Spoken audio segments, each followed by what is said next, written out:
سبيك اب عاملين دلوقتي بروجكت رائع، واعتقد هو الاول من نوعه في الريجن كلها.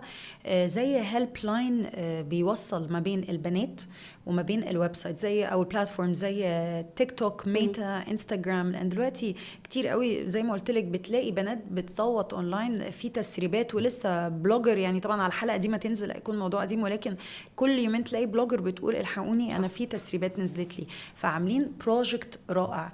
هل في إمكانية إن هم برضو يعملوا الكامبين دي مع جوجل؟ أكيد. أنا يعني شخصياً بحب سبيك أب. خطار. خطار بصراحة رائعين. يعني أنا من وقت ما جيت على مصر حتى وسكنت بمصر فترة بسيطة، سبيك اب كانوا عاملين شغل رائع. فبالنسبة لي أكيد في بوتنشل إنه يصير نوع من التعاون. إحنا عنا برنامج باسم يوتيوب تراستد فلاجر. هذا البرنامج إحنا بنتعاون فيه مع منظمات غير حكومية.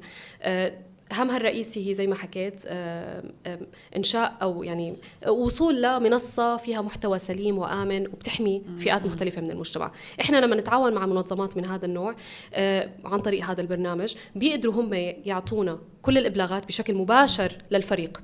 فهون إحنا بنعمل سكيب لواحد للخطوة الأولى اللي هي تبعت الذكاء الاصطناعي، وبنعمل سكيب للفوليوم لأنه في فوليوم كتير كبير من الشكاوي. فهون إحنا دغري بيصير عملية إبلاغ مباشر لفريق معين من يوتيوب بينظر لهي الكيسز بشكل فردي، وبيتم أخذ الأكشنز طبعا اللي على حسب انتهاك السياسات. ده هيبقى كولاب رائع، وأنا شخصيا